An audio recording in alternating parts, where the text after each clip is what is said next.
Ermənistanda yəni ki, Rusiyanın təzyiqlərinə baxmayaraq, Rusiyanın həm xaricdən, həm daxildə onun dəstəklədiyi qüvvələrin təzyiqlərinə baxmayaraq, iqtidar qalib gəldi. Yəni Paşinyan hakimiyyətə qalib gəldi və Ermənistan qanunlarına görə mən istəyirəm bunu tamaşaçılar üçün xüsusi olaraq vurğulayaq ki, yəni ki 49,81 o demək deyil ki, yəni ki 50%-dən də aşağı səs məsələsi var. Burada əsas deputatların sayı məsələsidir. Çünki seçki bariyerini keçməyən partiyaların səsləri seçkini bariyeri keçən partiyalar arasında bölüşdürülür. Və burada da faktiki olaraq 3 partiya keçib. Hakim partiya keçib, Koçaryanın rəhbərlik etdiyi belə də Ermənistan siyasi bloku və Samvel Karapetyanın güclü Ermənistan partiyası. Və bunların arasında bölüşdürülür və qanuna görə də birinci yerdə olan partiyaya daha çox səs düşür. Yəni 60% ona verilir, 40% öbürlərin arasında bölüşdürülür. Ona görə də bu günləri Ermənistanda yəni hakim partiyanın 64 deputat səsi var da, yəni ki budur. Onlar hökuməti birbaşa yəni ki heç bir koalisiya qurmadan qura bilərlər. Perspektivdə bizim üçün, Azərbaycan üçün maraqlı olan nədir? Bunlar referenduma gedə bilərlərmi? 64 səsli deputatın səsi yetərli deyil. Ermənistan qanunlarına görə 70 deputatın səsi olmalıdır. Konstitusiyon çoxluq yəni. Bəli.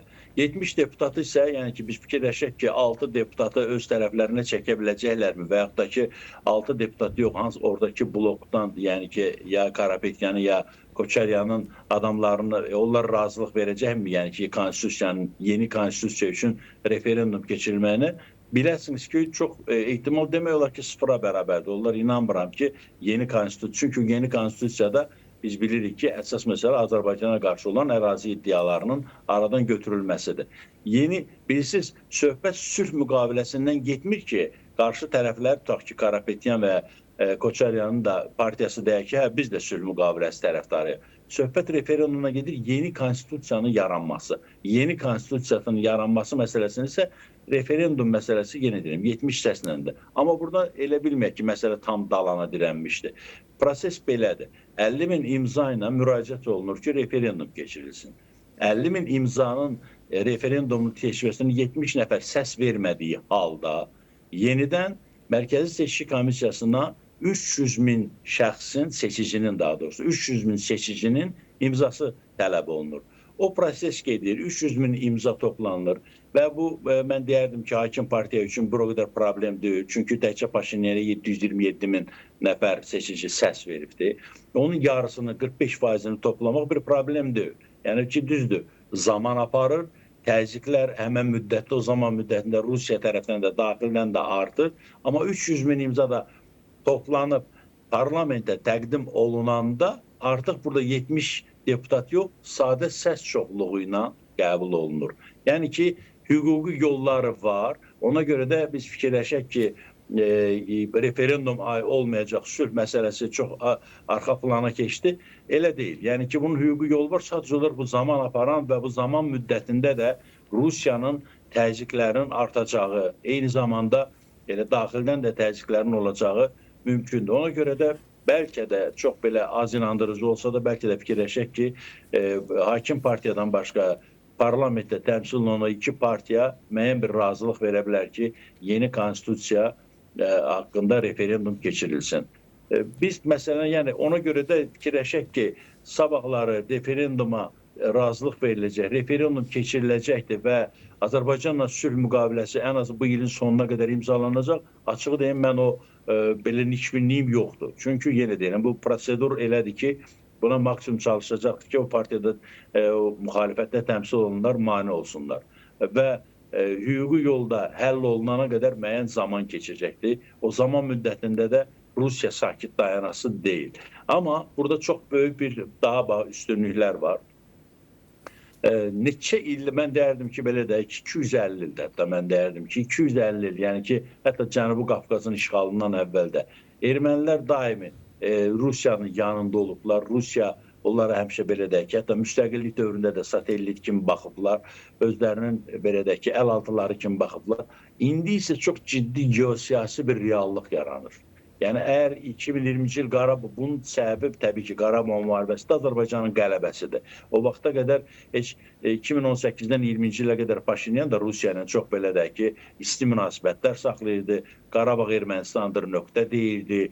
Yəni Rusiyanın bir növ yanında olduğunu, onun himayəsində olduğunu qəbul eləyirdi. Düzdür, içində bir qərb yönümlülük vardı. Amma məhz Qarabağ müharibəsində Azərbaycanın qələbəsi Ermənistanın, yəni indiki rəhbərliyini birbaşa qərb yönümlü siyasət aparmağa onsuz da meyilli idilər. Onu etdilər. Antiterror əməliyyatından sonra isə bunu sürətləndirdilər və xarici siyasət kursunda Rusiya ilə heç də uyğun olmayan siyasət yeridirlər.